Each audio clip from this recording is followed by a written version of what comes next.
Hey, folks, sorry for the delay. Heavy winds in the Buffalo area. That's been causing some outages and fluctuating signal for my cable. So pardon that, but we're here. No And, flux capacitor today? yeah, no, we don't have any DeLorean dealership in the Western New York area.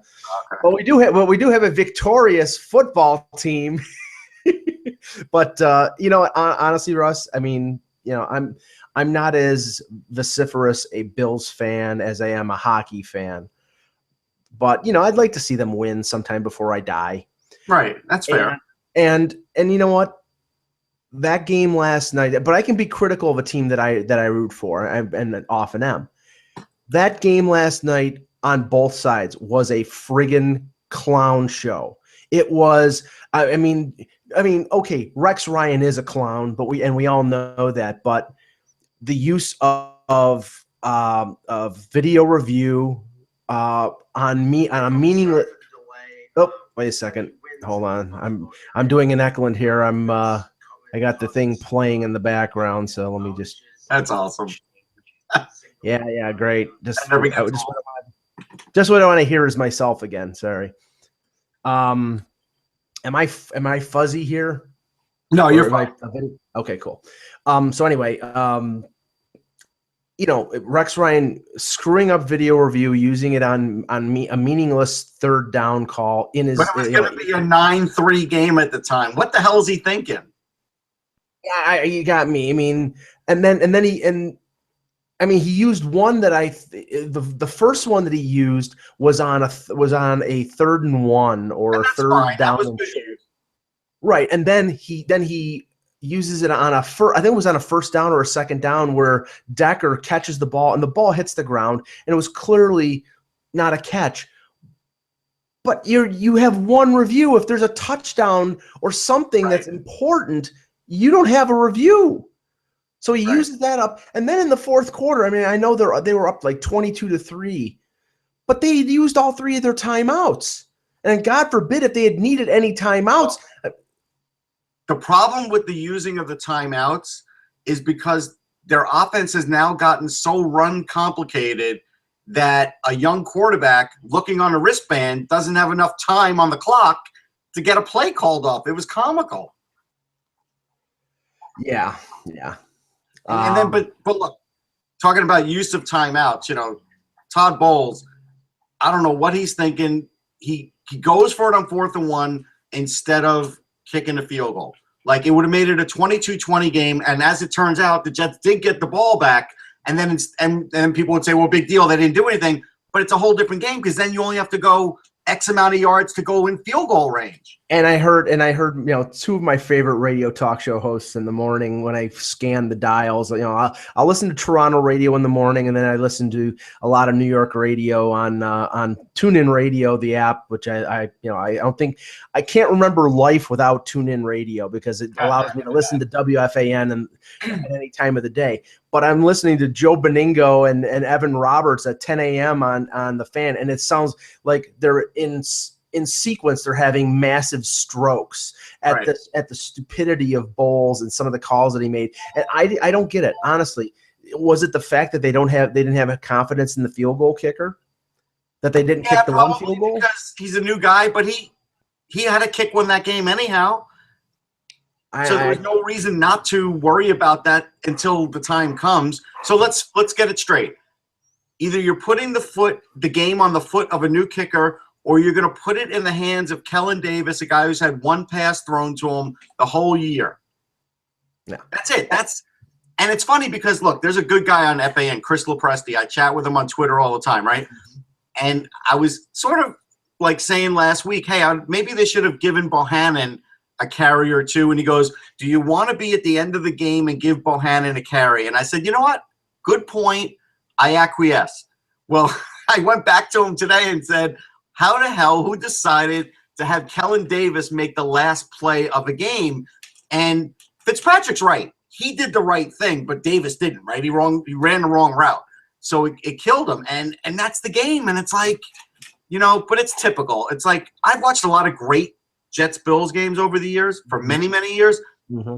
Now, one of the worst was when OJ had in the rain, broke the 2,000-yard mark and everything. But it was a great effort on his part. This was the worst game I'd ever seen these two teams play ever.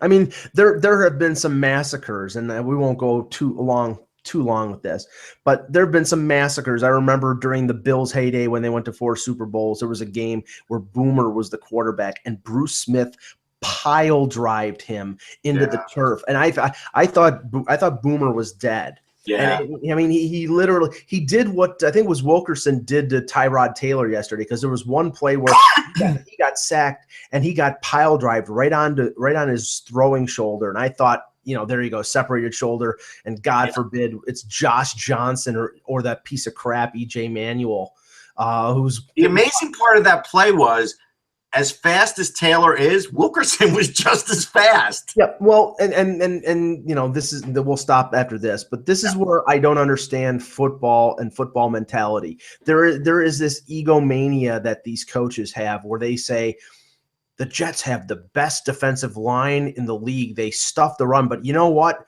We're better than them, and we're going to run it down their throat. Right. And on 3rd and 1, you've got Carlos Williams, an impressive rookie. Okay, and they've got 9 guys stacked up on the line, 4 defensive linemen, 5, 3 linebackers and 2 safeties. They got everybody stacked on the line. And what does Rex do? He runs right in the middle of the friggin' line. Yeah, and he goes nowhere. And I'm like, what? What are you doing? Pound, man. I mean, luckily I have it's a man's game. That's what you don't get. Come on. Luckily, I have a Nerf football that when something really bad goes on in a game that I don't like, I throw that at the TV screen instead of breaking my $3,000 flat screen. So it's just, it's infuriating. But yeah, neither one of those teams deserved to win. It was sickening. But anyway, let's talk hockey. Move on. All right, you start the show. Hello, Hockey World. Today is Friday, November 13th. Oh, I'm Russ Cohen. 2015. Blah, blah, blah. You ran over me. There you go. Like the Bills ran over the Jets. And I'm Michael Agello. And this is the Hockey Buzzcast on hockeybuzz.com. We're making this a habit, Russ. We were on a podcast last night, and I actually heard you. I was like right after you. So I was in between periods at the Flyers game, actually. Yeah, and I was sitting watching the Maple Leafs beat the Nashville Predators, and I'm actually writing about this. Well, we'll talk about that in a few minutes because it's Leaf related, and I don't think everybody wants to hear Leaf stuff right off the bat. I did scan a lot of the games last night. One of the ones that was pretty interesting was the Rangers and the St. Louis Blues, and Jake Allen gets pulled. I think he had 5 shots on goal, 3 goals and 5 shots in 15 minutes, and Ken Hitchcock pulled him in favor of Brian Elliott. And that goes back to my old concern about the Blues. I mean, great defense. The biggest problem. We talked about that. Great defense, depth at forward, but the goaltending. And, Russ, the thing is, there are going to be goaltenders on the market at the deadline, and I wonder whether Doug Armstrong is like, okay, this isn't getting any better or any more solidified with these 2 guys. Do they go outside the organization, or, as you've said many times, do they go to Jordan Binnington, who's been playing? Why not bring up Binnington and give him a window and say, listen, this is what we're going to do, because like you said, we haven't been able to get enough results. Like, look, the Blues have a great record, but if you want to look down the stretch, they're not winning the Stanley Cup with these goalies. It's not happening. No, but the one thing I have to give credit to the Blues for is the fact that they've had a couple really significant injuries over the last 3 month. centers are out. It's a big deal. And they're still at the top of at the top of the Western Conference. I mean, but it's the regular season, and so when the chips start getting down, and so I have a concern. I do. This game showed me, for the Blues' sake, that there's a concern. Now, Allen had a shutout streak going. That was broken pretty quickly, and then the dam broke, right? It was like bing, bing, bing. All of a sudden they're down quickly. And so, those kinds of things worry you. Elliott didn't play badly. And look, I think the Rangers gave the Blues too many power plays. I mean, they definitely did. The Blues have a good power play. We know that. Mm-hmm. But I'll tell you, the shot of the night was Tarasenko getting one by Lundqvist on the glove side, where Lundqvist sort of looked at his glove and was like, I thought I had it there. And it just shows the speed that Tarasenko can shoot at. It's amazing.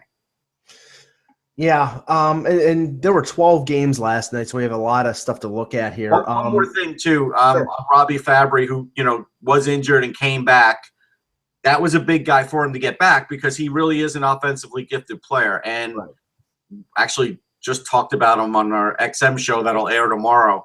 Mm-hmm. He's a guy that's improved so much in the last year, it's not even funny. Yeah, and they're probably going to get Stastny back in the next couple weeks. So there was a 5-week injury, and I think it happened in the middle of October, so he should be relatively close to getting back. But they're not going to get Jaden Schwartz back probably until the new year. Right. It was a 3-month injury, and I think that Berglund is about that long too because it was reconstructive shoulder surgery. So, but they got to figure out their goaltending. They do. Yeah, and I honestly, until they do. I mean, honestly, I think what they should do if they need to find out whether one of these two guys can do it, which I don't think Elliott is the answer. I've always thought Elliott was a 1B.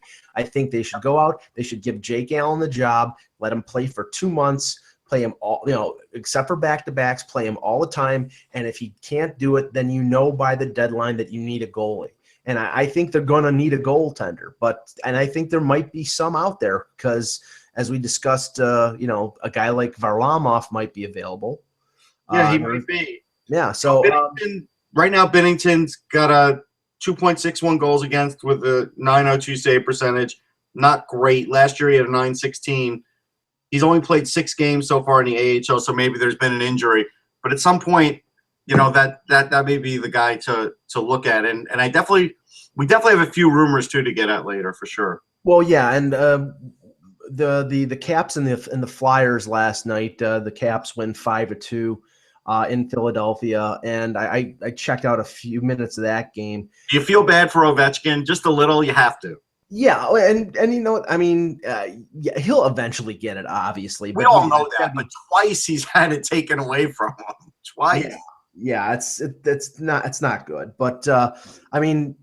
It's a legit call. It was the right call. Oh yeah. And until they address this, because I didn't see this one, but I know that the ones that had been sort of on the borderline to me should be goals. No, this was a stick blade. This was real. Okay, yeah. I mean, but the Lupul one I thought was incidental contact. They have to allow incidental contact. Sure.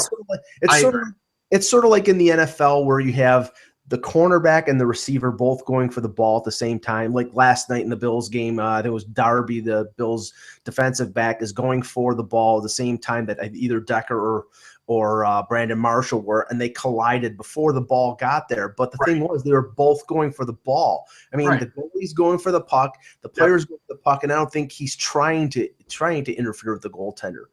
If it's somebody, this was a stick blade over the line. Yeah, if it's somebody like Brian Giunta running into James Reimer a few years ago, which was, somebody taking a goaltender out, that's another thing. So yeah, but this is the offsides ones, and I've probably seen 2 or 3 goals taken away this year for offsides. That's just the way it is. Yeah. Now the one thing that comes out of this game, and Eck wrote about it this morning, is that the Flyers may be poised to be doing something in terms of a trade. We know that you had remarked that a certain Toronto scout was at a Philadelphia game for the second night in a row. I was going to write that in my column today. And Columbus. And Columbus too. And the thing is, you're talking about you're talking about 2 of the bottom teams in the league here. Columbus, I think, is looking to fill a hole, and even on a short-term basis to get better. Toronto, I think, is in a scenario where they might be looking on to take a salary for an asset. I noticed, and this gives you sort of the climate in Columbus, I saw a picture a little while ago where the players in full gear were doing ice push-ups. Yeah, apparently Tortorella is having them, like, if they don't do the right thing on a play, is having them do push-ups. And I'm like, wow.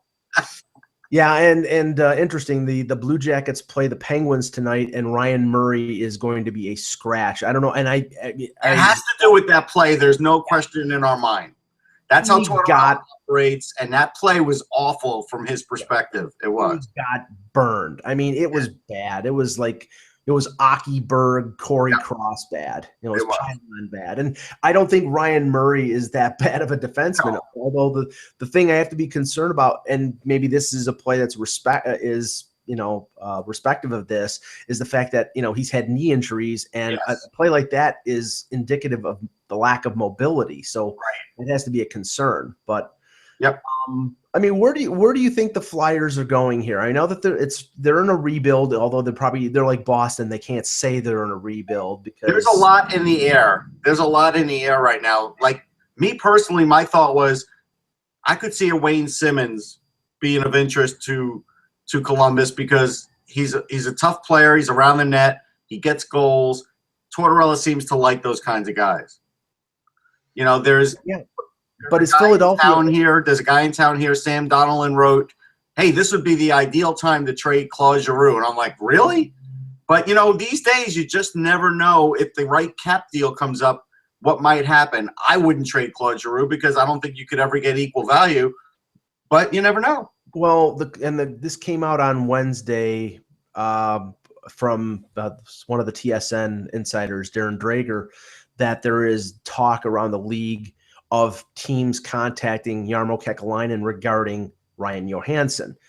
Now, and Johansson is on that bridge deal, and I think he's making over $4 million. But obviously, after the year that he had last year, he's not off to a good start. He was benched early, which was, I think, shrouded in the fact that he was ill.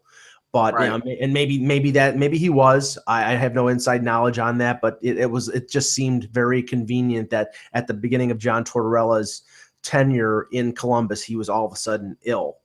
But I don't think his production has changed remarkably since Tortorella has come in. And Drager indicates that Kekalainen is not shopping him, but there are people interested. There's always going to be people interested in Ryan Johansson. Right, yeah, but the thing is, it's like if you're talking a big name like Giroux, and I don't think. Like I said, it was written about in town. I'm not talking about it. No, I know.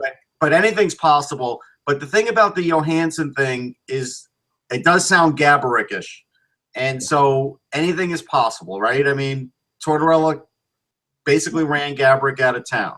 Well, Russ, I mean, the thing is that a couple years ago, they were about ready to write off Johansson as a failure. He had before that big breakout year, before him going RFA and getting the bridge deal. He had 2 years, I think, where his production was way down, and they were really, there was rumors about him being traded, and there was talk. Yeah, I was never down on him, but I remember the talk. Yeah, and then he came out like gangbusters and had this big year, and everybody thought, okay, now they have their number one center. And now it seems after that great year and a good year last year where he signed the contract and had no training camp and had a pretty good year, this year he's gotten off to a rough start. And would I expect Columbus to trade Ryan Johansson? No. Would it shock me? No. Would Columbus take Jake Voracek back? He has 0 goals. Anything's possible. I mean, he has 0 goals, and I'm telling you, it's not for lack of effort. I'm telling you that Giroux set him up in last night's game, and you thought he would have gotten a goal, and he didn't. Some of that is a little bit of puck luck, like you talk about. He is skating well. He is getting opportunities. He's just not burying it. And it does happen to hockey players, and sometimes it happens for longer than 14 games too. What is it about players who get snake bit? Because I know in Toronto, Nazem Kadri is going through this right now, and it's funny because there's not a lot of criticism in the media from people who are like the analytics people, because his Corsi, his Fenwick is good, blah blah blah. He's got over 60 shots on goal. He's got 1 goal. What analytic stat tells me when you're hitting a post? Which he did last night. Right, and that's what most of these guys will happen. You'll see that, and Voracek too, that when they are struggling like that, if you sit and you get to watch film, you'll see they probably had a post or 2 in that game. But how do you know that if you're just reading the stat sheet? You don't. Yeah.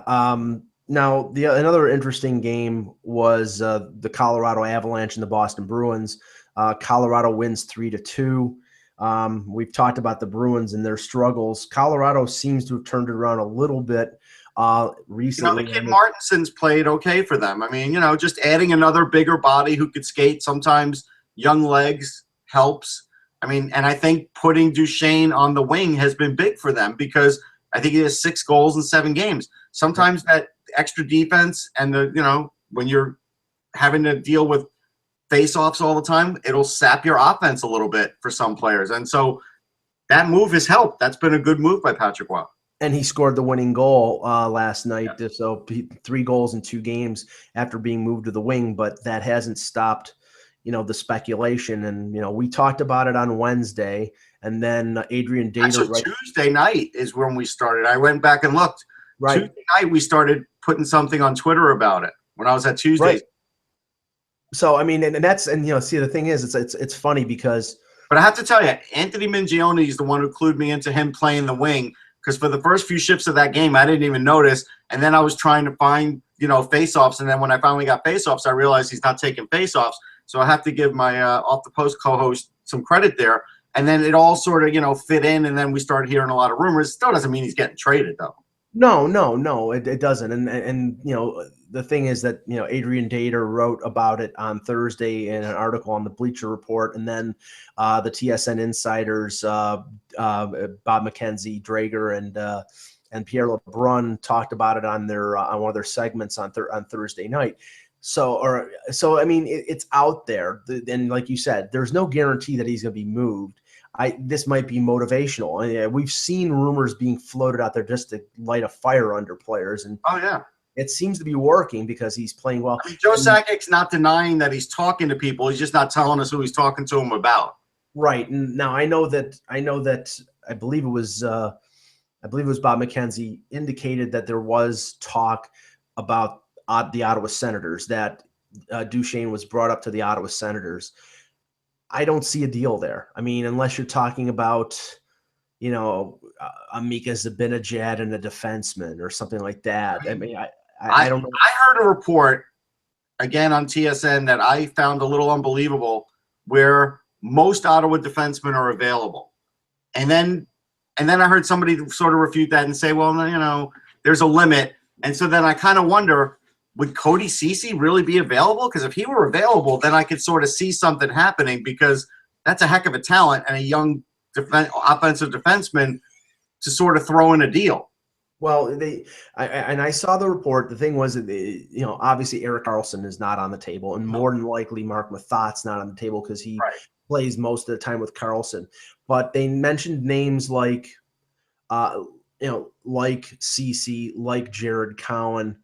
And that any potential deal might have to include the bad Colin Greening contract to get rid of it. Right, I saw that.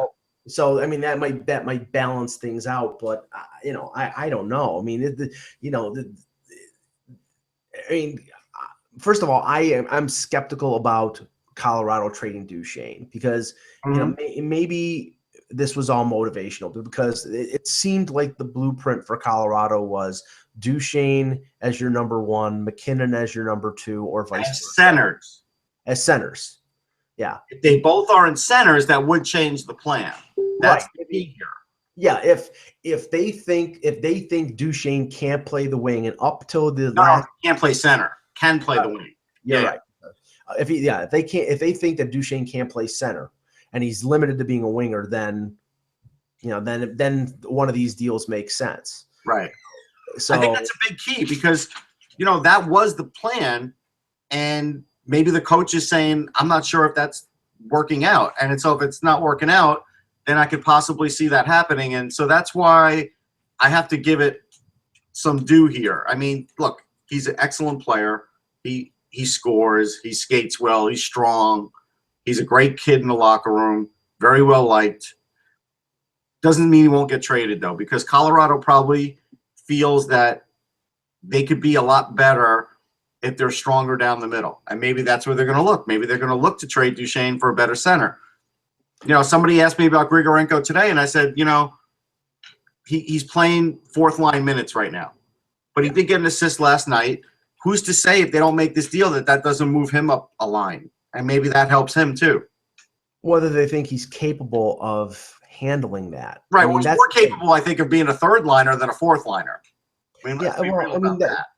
I mean, in the current NHL concept of a third liner being a more offensive player, maybe, because I can tell you from watching Grigorenko play in Rochester and the limited time he played in Buffalo, he can't play two-way. He's an offensive. No, on the NHL level, I agree with you on that. But again, you know how it is too. Playing with guys in Rochester, playing with guys in the NHL. Sure. If you have a certain skill level, you sometimes can produce better just at the NHL level based on your partners, and so that's possible. That is possible for Colorado. And look, and the Varlamov thing, you never know. If somebody, said they'll take the contract, they have to seriously think about it because Rito Berra got another win. I mean, yeah. And you know what? I mean, right now, it's similar to what's going on with Reimer in Toronto. Yeah. If you're winning, you're not going to change. These coaches are creatures of habit. Why would Mike Babcock pull James Reimer when his team is playing well in front of him? Right. Why? And would because they're just a point or two out of 24th place. Here we go. No, well, hey, reality will set in. Come on. We knew the team wasn't going to go 1-81, Mr. Cohen. I mean, give me a break. Fine. One of the other teams. Although Reimer's got some good stats though in his last 4 games. You just sort of stole my thunder. What I'm writing today in my column is, all of a sudden, it's funny. 2 weeks ago, and I respect Elliot Friedman from Sportsnet immensely because he has great sources and he knows what he's talking about. I do too. Member of the tribe, all that. Yeah. he reported that Toronto was out there scanning the league for goaltending help. At that point, Bernier was 0-6-1 and had the majority of the starts. Reimer was the backup, and in the games that he did play, had given up emotional, crushing, bad timed goals, which he has continued to do even if he's starting. And there was a little bit of a question about how much upside potential Garrett Sparks and Antoine Bibeau had in the AHL. Well, Bernier gets hurt, goes on the IR. Bibeau, who was leading the Marlies with 5 wins, he was 5-1. He gets called up on emergency recall to be the backup. And Reimer and Sparks are the number ones with the Marlies and with the Leafs. Right. In the 6 games, Reimer has gone 3-1-2. I think his save percentage is over .940. So they've gotten 5 points in 5 of 6 games. Sparks is 4-0 over the last 5 games. He wins AHL Player of the Week. And I read an article today from Damian Cox that says the Leafs all of a sudden are enthused and excited about, what Garrett Sparks is doing. And, now everybody's assuming that Reimer is going to be the number one. I personally think all this is doing is inflating Reimer's trade value because I don't think James Reimer is going to be the number one goaltender in Toronto next year. No. And he's a UFA, so he's going to go out in the summer and shop for a place where he thinks he can be a starter. And they can, if he plays like this for another month or so, and then they go back to Bernier, you could get a 2nd or 3rd round pick for James Reimer. You can. Now, does Don Cherry know that Sparks is an American kid? Is he okay with that? I don't know, but I'm sure. Well, he did play in the Ontario Hockey League, so that's sort he's of an American. Well, I mean, see, is he going to get special dispensation because he played with Guelph? Maybe. Just like Jeremy Bracco is going to get special dispensation because he played for Kitchener. I mean, probably no, because if that were the case, then DeBrincat would be getting shown on Hockey Night in Canada, and I haven't heard that he is, so probably not. Now, one of the other games that I was interested in just in scanning through all these games was, and I'm probably the only one in Western New York who was spending any time watching Minnesota and Carolina, but the Hurricanes got up 2-0, dominated the first period. I think they outshot Minnesota 19-6. Minnesota gets a goal late in the first from Jason Zucker, right? And it sort of deflated the Hurricanes because they worked so hard.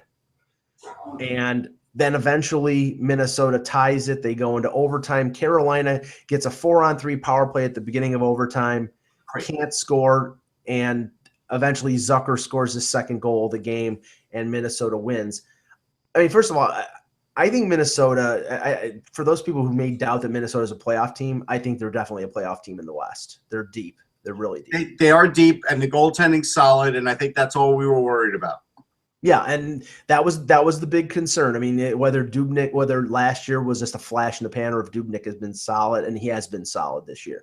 Right. But they're actually, and this is a guy that I know that Ack and a lot of other people have criticized, and I've sort of stuck by him because I think he's a good player. But Thomas Vanek is playing a lot better this year than he did last year. I noticed that too. Yeah, maybe he just took him a year to settle in, but he actually looks quicker. So, maybe he probably just had to count some of his money, and now that he's counted it all, he can focus more on hockey. I kid, but he does seem like he's doing better. He took it out of the skates, and Zucker, who obviously had the weirdest stat line of the year last year with 21 goals and 5 assists. Yeah, I mean he's already topped his total from last year in assists. And last night, I think he scored his 4th and 5th goals of the year. I mean, I think this guy. I think he's had problems with being durable, but I think he's a 20 to 25 goal scorer. And he is for a guy that's and maybe he's on their second line.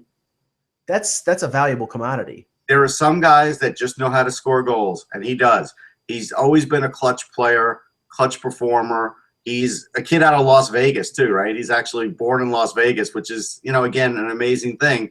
But I remember when he got drafted, talking to Mike Russo out in Minnesota, just saying to him, hey, just so you know, this kid is a really good clutch goal scorer. He will score game winners, and he does.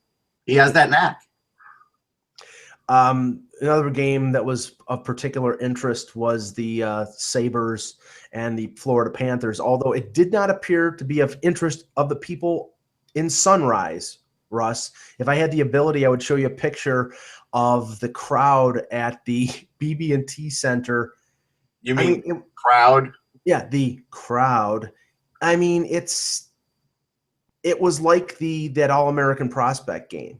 Right.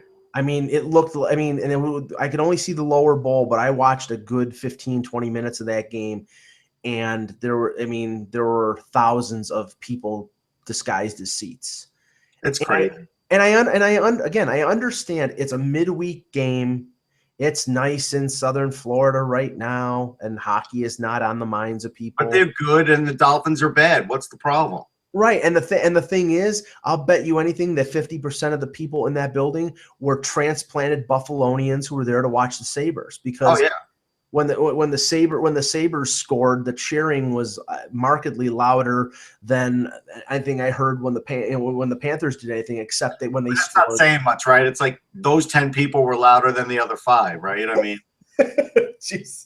Yeah, but the question I have for you is, and not that I think that he's going to steal the job away, but Linus Ullmark has played fairly well. He has. For the Sabres. I mean, the Chad Johnson thing is over with. I mean, playing him as the starter, he's clearly a backup. He's always been a backup. I don't think his talent level is anything more than a backup.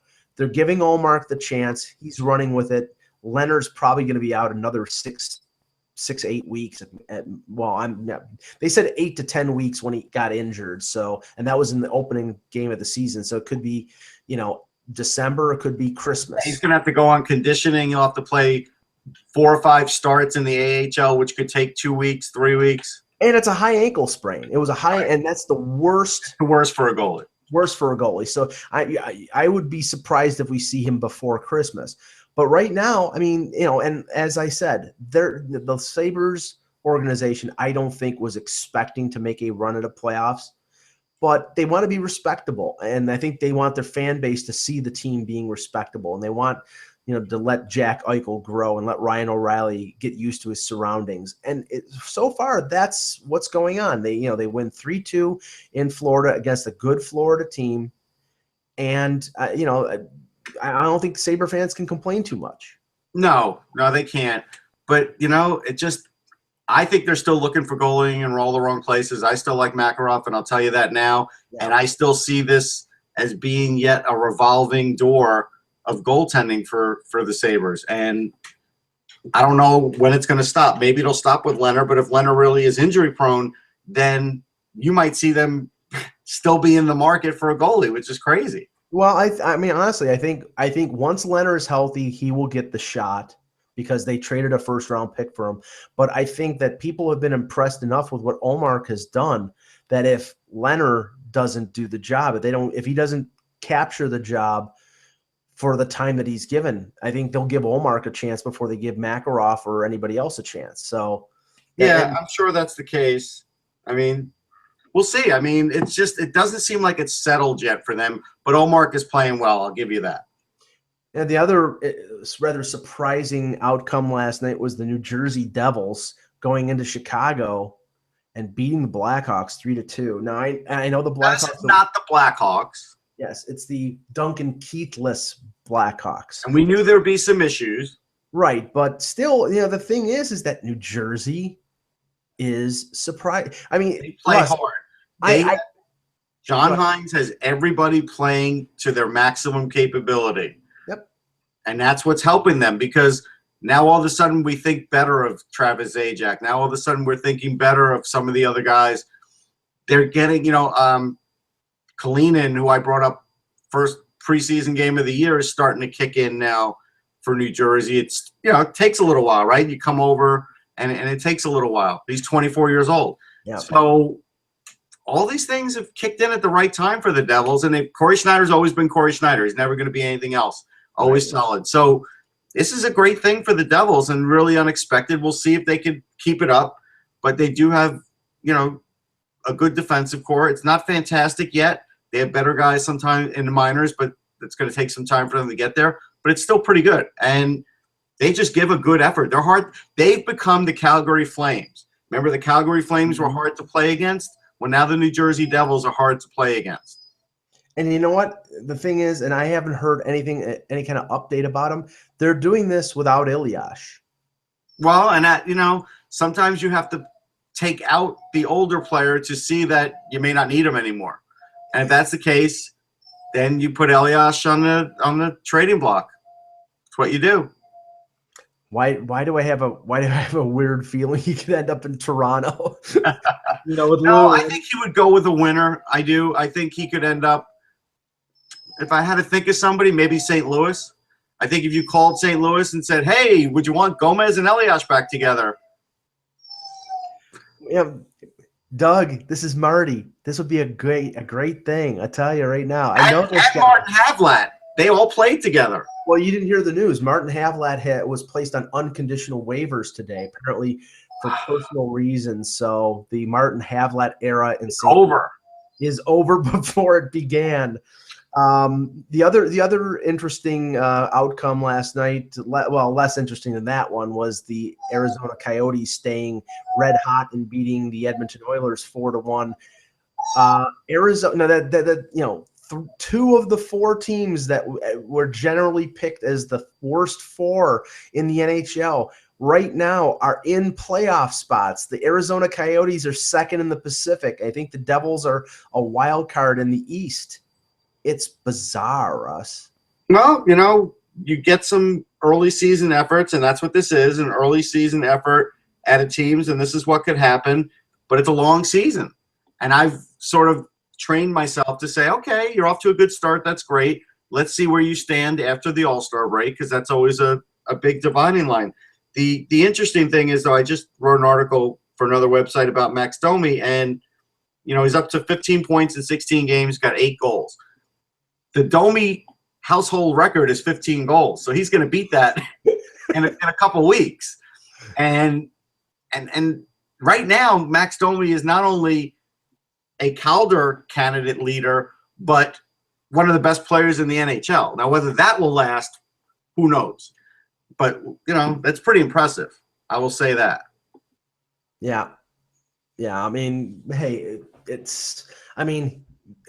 the only thing that him and his father have in common is they're both in the NHL and they both could skate. Yeah.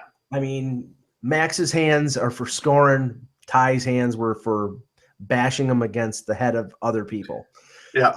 Now, I think we're going to see in the next couple weeks some shoes dropping in terms of trades.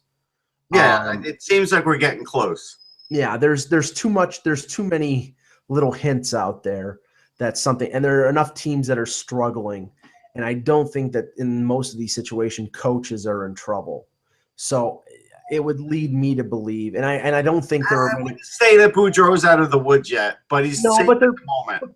But they're turning around. I mean, they're not last in the league. They've won a few. You know, I think they're like 3-1 in their last 4 games or something like that. So he's safe for now. That's what I would say.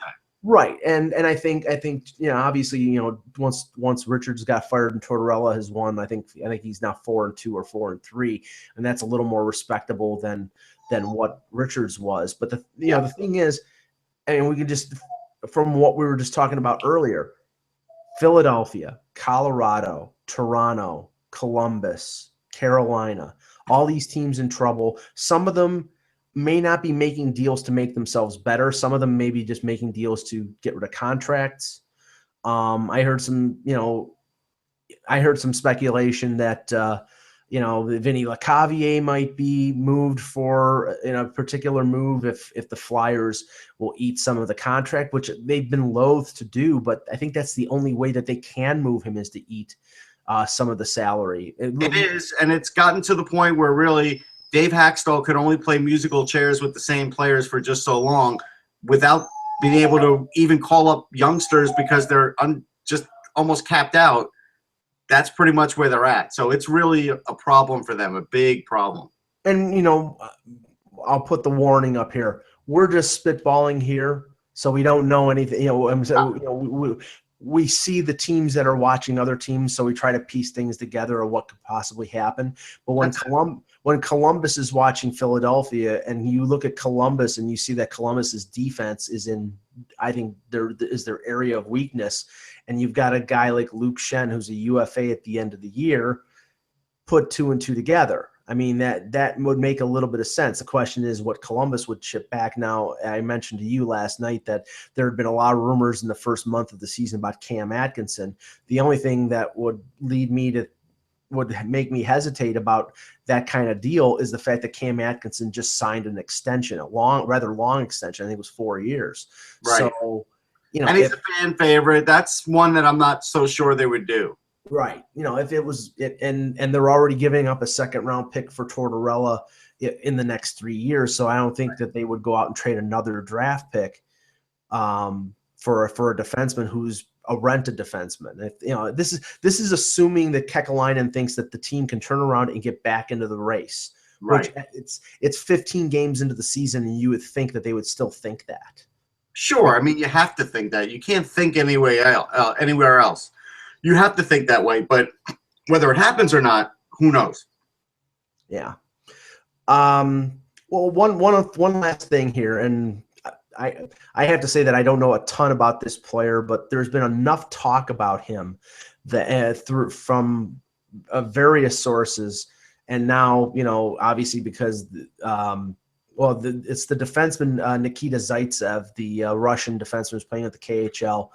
And again, Elliot Friedman mentioned earlier in the week in his 30 Thoughts column, which, by the way, if you're not reading that right now, you should, because it's something that even people who are in the hockey in hockey business, even other insiders, they read that column because it's so insightful and in tune with what's going on.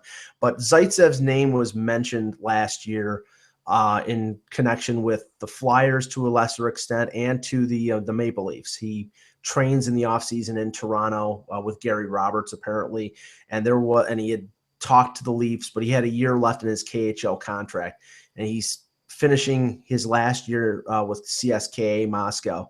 And the indications are, a lot of teams apparently went over for some tournament that happened in Finland last week, Russ, and he didn't play a lot because the Russians decided to play some guy who's staying in the KHL for the next couple of years ahead of him because he's going to be gone.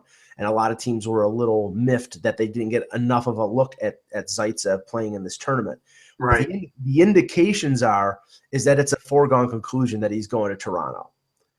But you can't really trust that because you can't. And look, I think so far the experiment of Medvedev has been up and down for the Flyers, right? I mean, he's playing, he's sitting, he's playing, he's sitting. He does have very good things that he does, and then there's those hiccups. And you have a hiccup in the KHL, it's not as big a deal because you're scoring 5-6 goals a game. In the NHL, that might be the game winner. And Medvedev he's 32, I believe. Yes. But you wouldn't know it. By watching him skate, you really wouldn't know it. And they seem to be of similar statures. I mean, I think Zaitsev is 6 foot. I mean, he's it seems to be a more offensive defenseman, big shot. Well, Medvedev's got a good shot and he's offensive. That's why I brought him up. They are similar, and teams are always going to give these guys a go. Right. But again, just because they're going to give them a go, it doesn't mean they're going to make it. That's the thing. You can't automatically say, oh, he'll be good. That remains to be seen. There's a big difference between the KHL and the NHL. Huge. All right. Well, great show, Russ. Thanks. We'll end it here, and we should have Eck back next Monday for a full week of the Hockey Buzzcast. For Russ Cohen, I'm Michael Agello, and remember, without the buzz, it's just hockey.